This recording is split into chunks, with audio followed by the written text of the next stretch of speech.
Welcome to the show, people. It feels good to be back, man. I miss all you guys. Welcome to Humanity Unplugged. I'm your host, Jermaine McCrimmon. We doing it once more and again live on stage for all of you guys. It's Friday. We had a great week. I feel good. I feel better. I'm sticking to what I said I'm going to do. When the new year came in, I said I'm gonna give out this work, and that's what we're gonna do. We're gonna keep putting this work in, put this pain in. Hopefully, everyone is on their way, maybe out of work in a few minutes by 5 o'clock. It's the last day of the month of January. It's a lot to talk about. Unfortunately, we have some things that happened with the plane and the helicopter. We got Trump and Putin. He's talking about he ain't backing down. And now we got Trump wanting to go over to the big boys to see can they lower the oil. That's in today's podcast. We're going to talk about all these things and get my perspective on it. And hopefully you could tell me about how you feel in the comments. First, we'd like to thank everyone from sharing, liking, and subscribing to our channels on YouTube, checking out our shorts on TikTok. We're on Facebook as well, checking us out there. Rumble. We're on Apple Podcasts and we're on Spotify as well. So, you have your choices. Some people that drive to work, plug in, see what we're talking about. It's something to listen to. You could pass it on to somebody, share with someone, maybe someone to get something out of it, Let them see the best you, because the best you is yet to come. So you keep putting that work in and you're going to get better. Your situation will change. So all you got to do is stick to it, stand on it. And when you got haters, you're in the right direction. When people trying to tell you what to do, you're in the right direction. When people don't like you, you're in the right direction. When everybody tell you should stop what you're doing, you're in the right direction. Keep pushing. Keep putting them up, pick them up, putting them down. That's how you last in this world. You just keep going forward. We ain't gonna say you ain't gonna sink sometime. You're gonna stumble, you're gonna fall, but you need to know how to get up and keep moving forward. I tell my kids that all the time, take it from the mud. You appreciate it more. So in part one of this series, we had Trump against USA, series of 3. This is part 2 coming now. And on the first part, I talked about my opinions on immigrants and how that affects the everyday citizen here and how to put the stronghold on our economy and how we're going to be suffering through groceries. I went, right now there's a shortage of eggs. It's amazing that I say that, but it is. A lot of times when you go to Costco's, for those that shop at Costco's, leave in the comments, please. We know what we're talking about. You go to Costco's one week, you got eggs. Next week, no eggs. And when you go to these smaller stores, you can get a dozen of eggs, but you're paying top dollar for them. So, for those who do eat eggs like that, it's essential to the diet, protein, kids, eggs, milk is the same thing. So things are getting very expensive slowly, and it's going to hit our pockets sooner or later.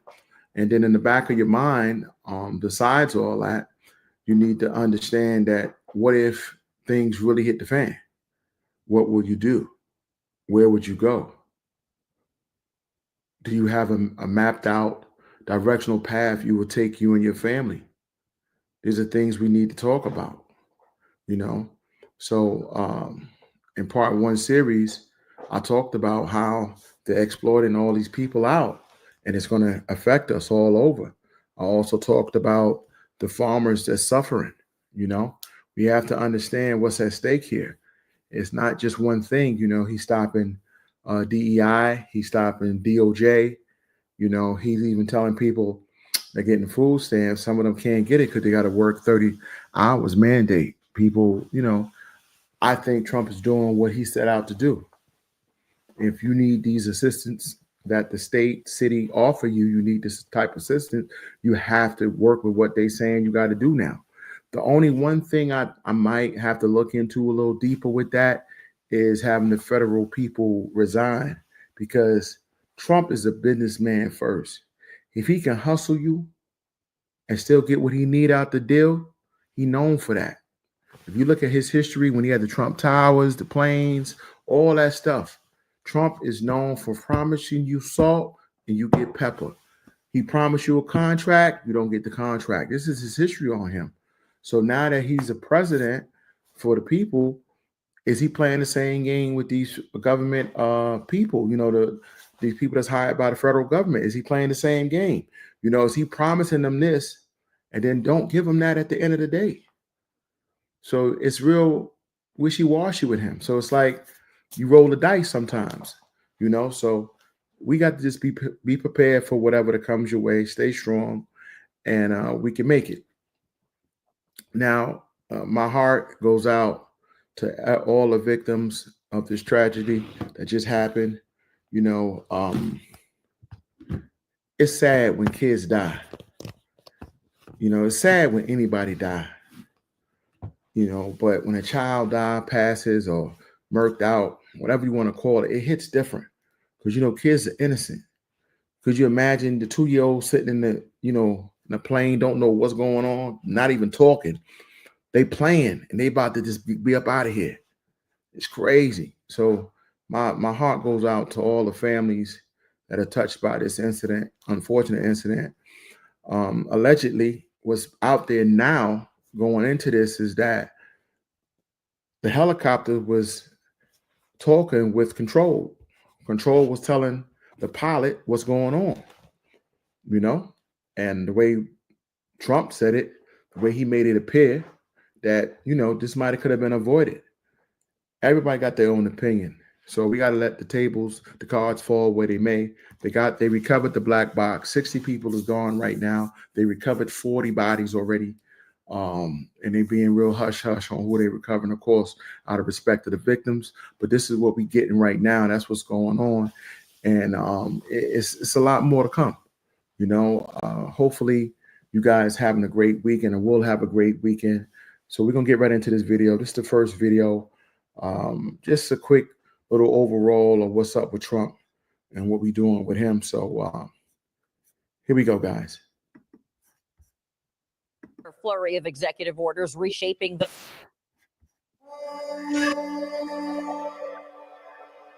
build custom industrial machines. President Trump signing another flurry of executive orders reshaping the federal government, including a pause in all federal aid spending. Today, New York's Tracy Strahan's in the newsroom now with reaction and potential impact. Tracy. Well, Darlene, things like disaster relief aid, education, and transportation funding are all on the table. The Senate's top Democrat says President Trump's move to suspend these federal payments blatantly disobeys the law. In an internal White House memo obtained by NBC News from a source, the White House Office of Management and Budget announced that all federal agencies would be forced to suspend financial assistance payments, with the exception of Social Security and Medicare. Now, that same memo says this is a pause that would be temporary and would allow the Trump administration time to determine the best uses of funding that's consistent with the president's priorities.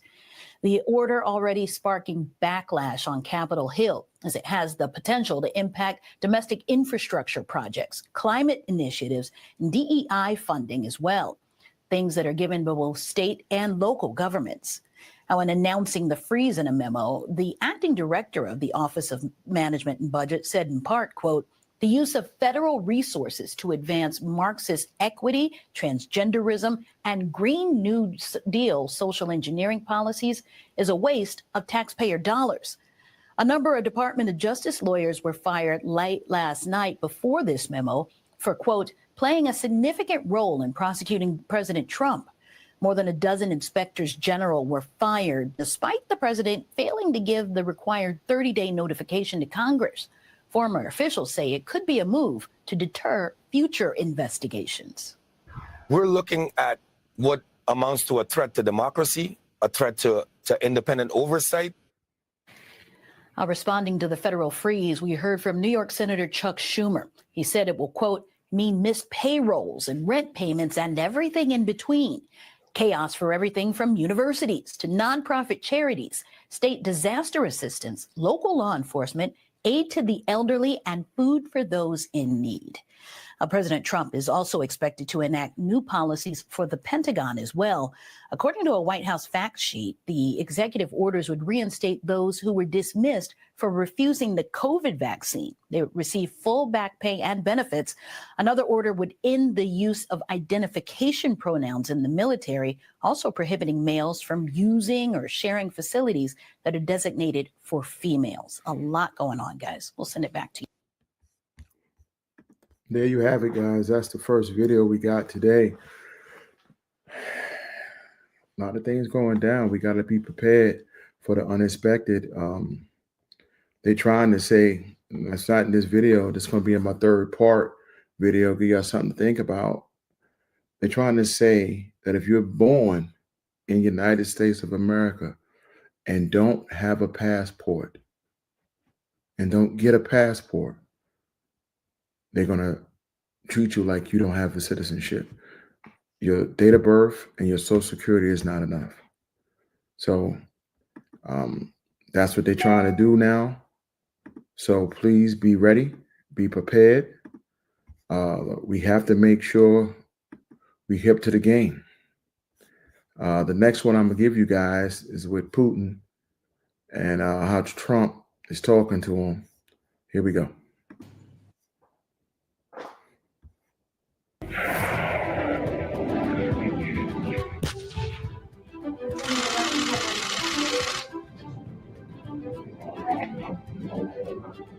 President Putin wants to meet. He's said that even publicly. And we have to get that war over with. That's a bloody mess.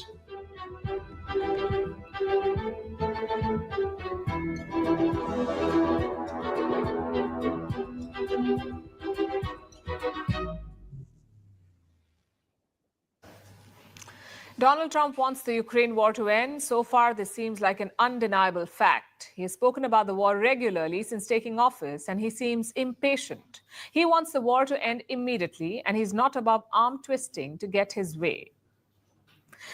Here's a post that Trump put up on social media. He starts on a conciliatory note, saying, and I'm quoting, he is not looking to hurt Russia.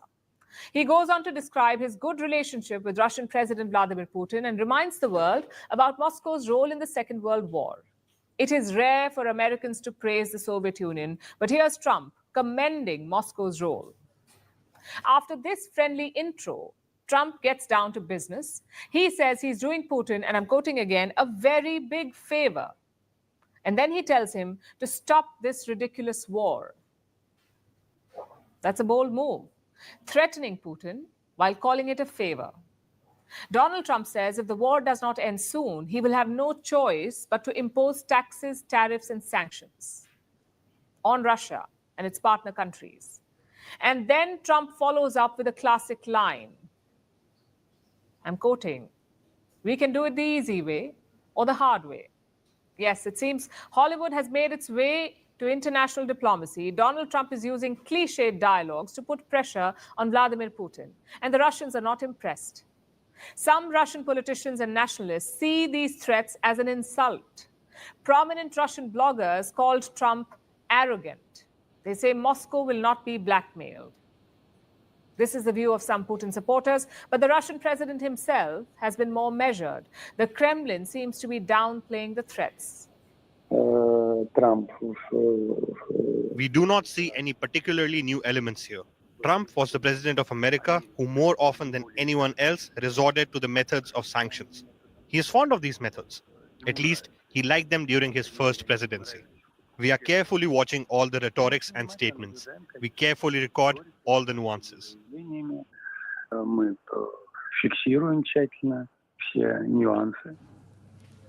So Russia is being cautious. And what about Ukraine, the other main party in the war? Well, Kiev seems ecstatic about Trump's tough talk. So we do really welcome such strong messages. It was a really strong message and strong signal. We need to increase pressure on Russia and to force Russia to negotiate. We need U.S.A. leadership. We need more engagement of U.S.A. Chance to get new dynamic. That was Ukraine's foreign minister praising Donald Trump at Davos. This is a city in Switzerland famous for hosting the World Economic Forum, or WEF. The WEF, the meeting is still underway, And Trump spoke there last night. He proposed a solution to end the Ukraine war. And I'm also going to ask Saudi Arabia and OPEC to bring down the cost of oil. You got to bring it down, which frankly, I'm surprised they didn't do before the election. That didn't show a lot of love by them not doing it. I was a little surprised by that. If the price came down, the Russia-Ukraine war would end immediately. Right now, the price is high enough that that war will continue. You got to bring down the oil price. You got to end that war. They should have done it long ago. Trump wants oil prices to come down. He's going to lean on oil-producing countries to bring the price down. OPEC stands for the Organization of the Petroleum Exporting Countries. It's basically an oil cartel. It controls global oil prices by tweaking the supply. Donald Trump says he will ask them to bring the prices down. He thinks lower oil prices will hurt Russia. If prices go down, Russian oil exports will bring in less money. This would hurt the Russian economy and force Moscow to end the war in Ukraine. This is what Trump believes. It isn't a novel idea. Trump's predecessor thought of this too. Joe Biden also wanted OPEC to cut oil prices. He even went to Saudi Arabia to meet Crown Prince Mohammed bin Salman. Some of you may remember the infamous fist bump. That was basically Joe Biden groveling after having spent years threatening MBS.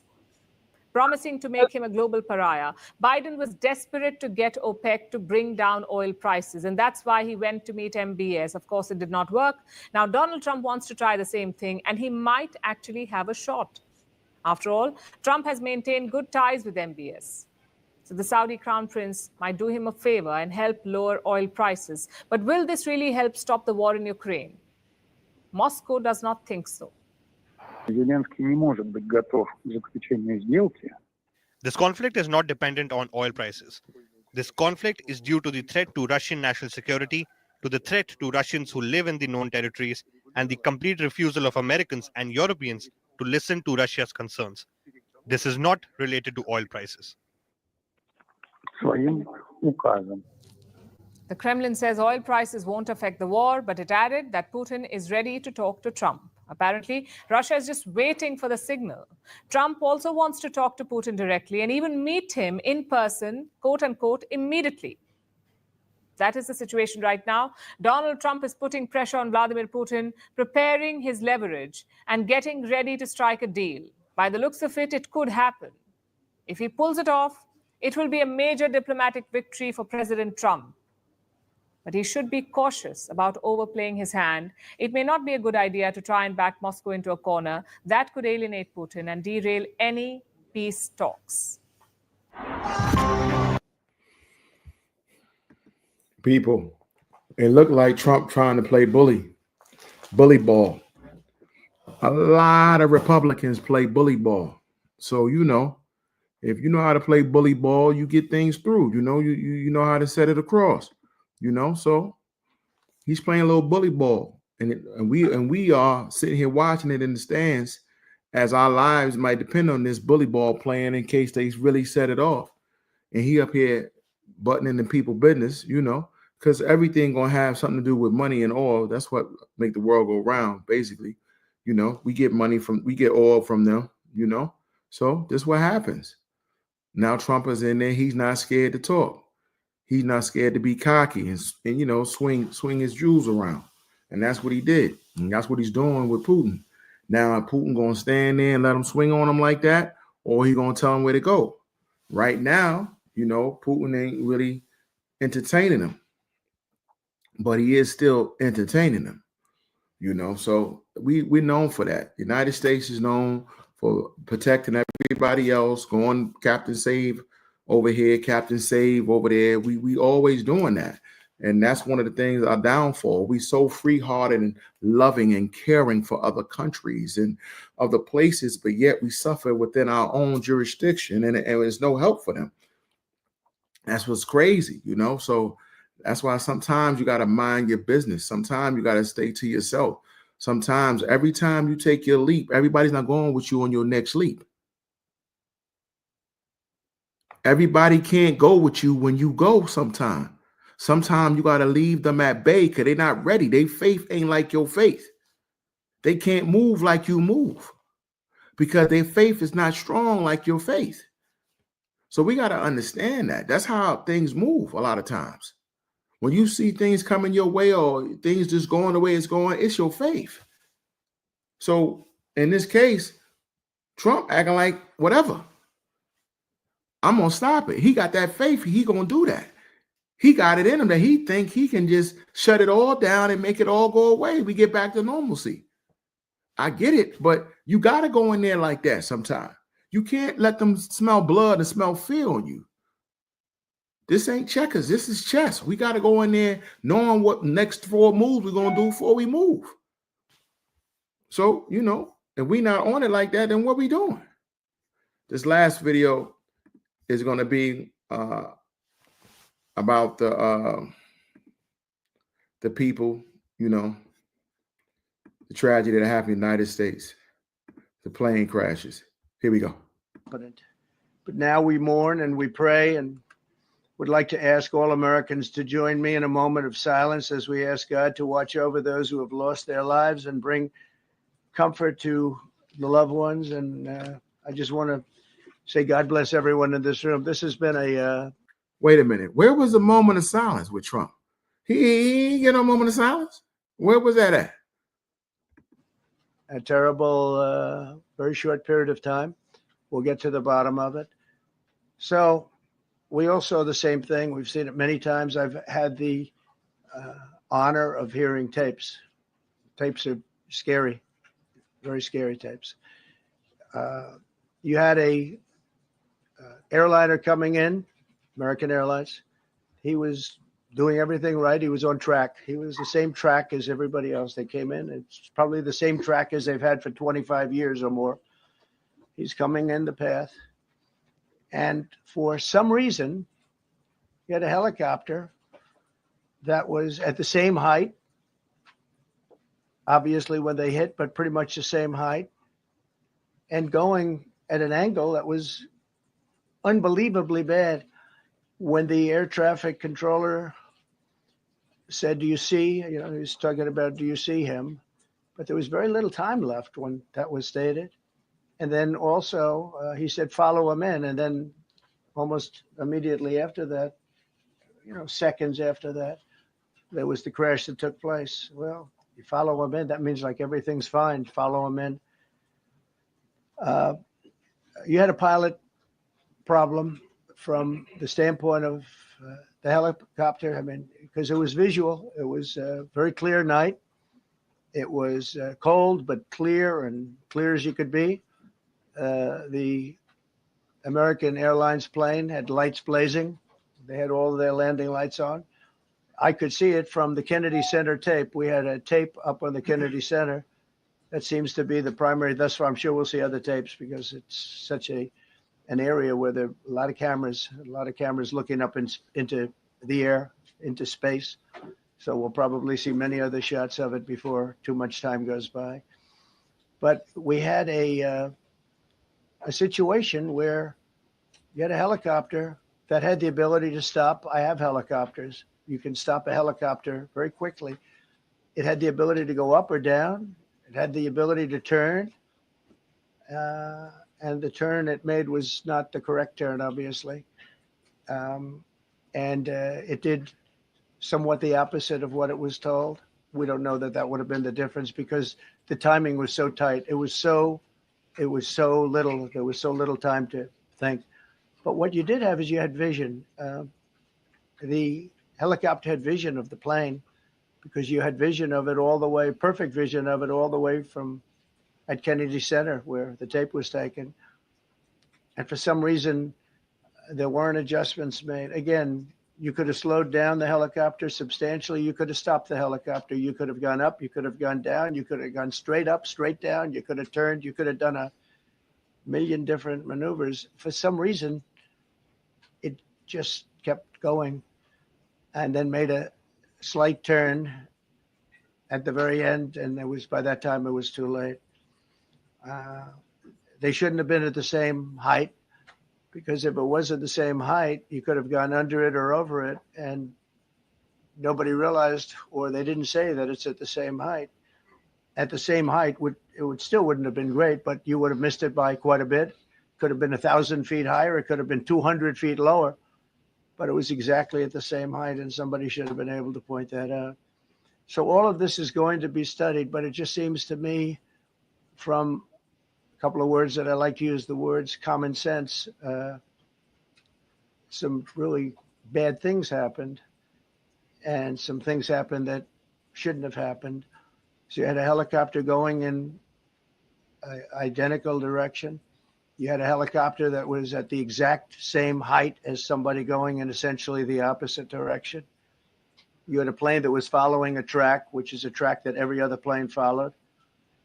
And I don't imagine, I know I've heard today that they might have been following the preceding plane, which was pretty close, but not that close, the preceding plane. But you wouldn't have even been able to see that because of the direction that the helicopter was coming in at. So you had a confluence of bad decisions that were made.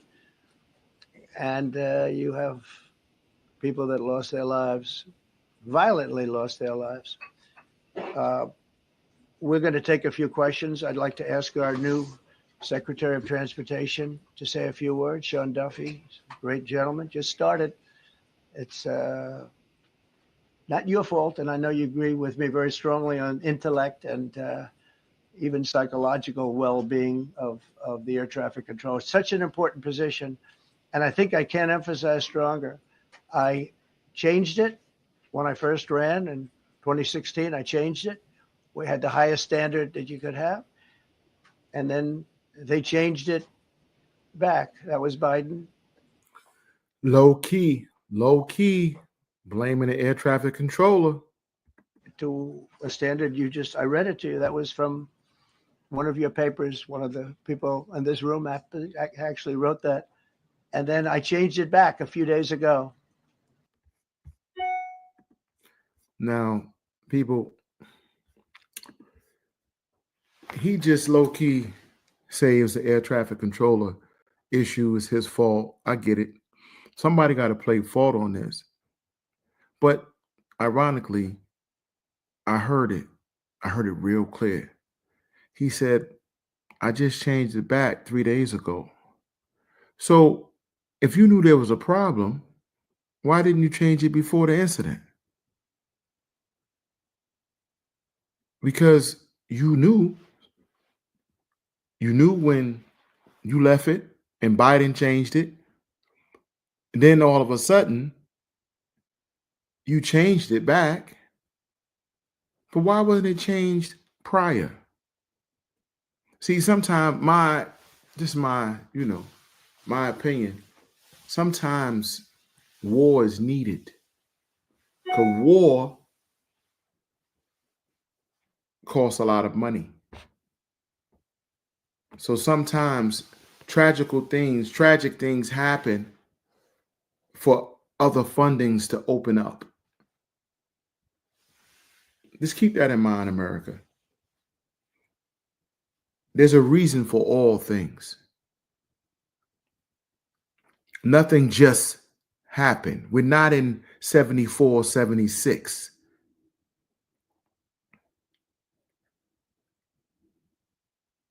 Just letting y'all know that electronics, AI, everything has evolved. Both them the plane and the helicopter on the same flight pattern at the same height. No one knows nothing. The radar on the plane don't tell the pilot that, look, there's something straight ahead of you.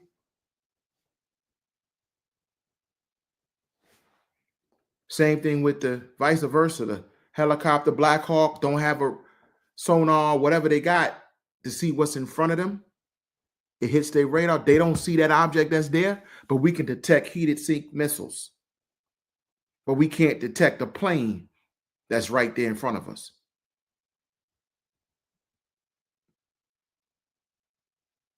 I'm just saying. People are gone. 60 people perished, maybe 67. Perish.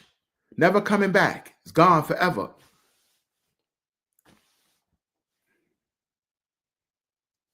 That's all I'm saying, people.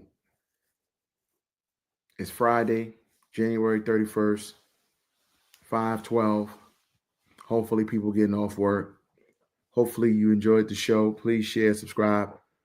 We're on all platforms. This is part 2 of Trump versus USA. We'd like to thank everyone for tuning in with us. Be patient with us, guys. We're bringing it. We got to crawl before you walk.